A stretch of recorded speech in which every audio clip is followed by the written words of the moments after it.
Hi, I'm Simon and I'm the performance coach of the No Limit Gaming esports teams. In this video series we're going to show you how you can improve your performance by using nutrition, movement, recovery and mindset. In today's video we're going to talk about how you can improve your performance with nutrition.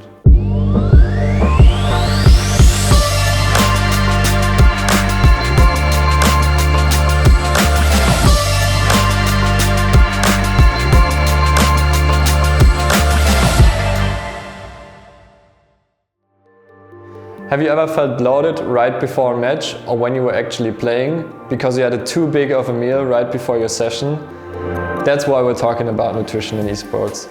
What you eat can have a major impact on your performance negatively, but also positively if you consider a couple of important points.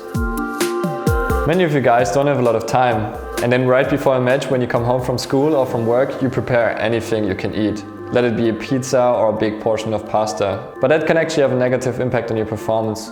It creates a big blood sugar spike that drops down right when you play your match, and you have a lot of blood in your stomach instead of your head, and it doesn't let you really concentrate.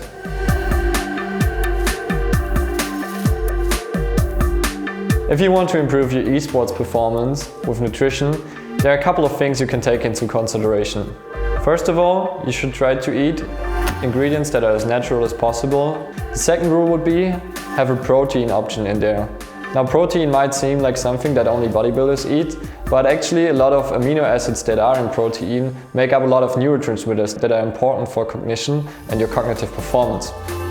The third point would be, eat a lot of unsaturated fatty acids that you can find in fish or in olive oil, for example.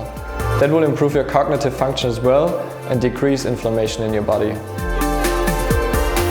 Eat fruits and vegetables with your main course, because there are a lot of micronutrients and vitamins in there that support a lot of very important functions in your body. And the last point would be adding or leaving out carbs if you want to gain weight or if you want to lose weight. You can just leave it out if you want to lose weight, or you can add some more carbohydrate options if you are very skinny and you want to gain weight.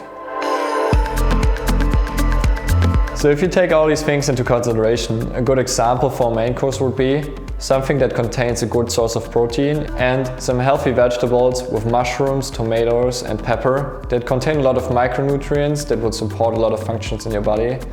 A good source of healthy fats like salmon we took in this example, and then you can add quinoa as a source of carbohydrates if you want to.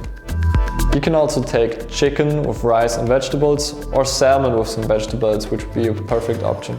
If you're looking for vegetarian options, you should look up for something that has protein and is vegetarian, like lentils or chickpeas, for example.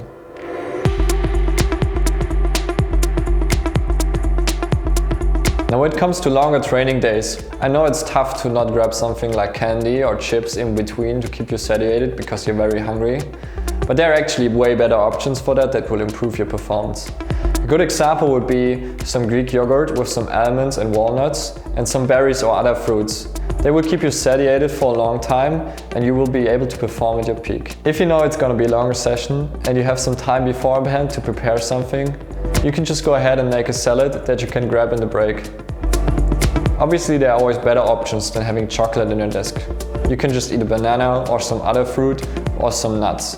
You can also grab a smoothie, some muesli or even a protein bar that will keep you satiated. It is not only important what you eat, but also what you drink. I know that a lot of you guys drink energy drinks and soft drinks every now and then, but that can actually impair your performance. When it comes to soft drinks, they create a blood sugar spike or a blood sugar roller coaster that can impair your cognitive performance. And the energy drinks or the caffeine in the energy drinks can keep you awake when you actually want to sleep and recover. Obviously the best thing to drink is still water. If you want to have some taste in what you drink, some good alternatives for soft drinks would be diluting some juice with water on a ratio from 1 to 5, but putting some fruits into the water so it actually tastes like something. A couple of good alternatives for energy drinks would be drinking some green tea, some black tea or some coffee. But also make sure to not drink them throughout the day, but on time when you need to perform. Last thing to consider, don't drink caffeine or energy drinks right before you want to sleep, because that might actually impair your recovery. I know this was quite a lot of info for you guys, and I don't want you to turn your life around right away. But trying to create some consciousness about what you eat and what you drink can have a huge impact on your life. And if you really want to perform at your peak, try to implement as many of those things as possible into your daily training and gaming routine.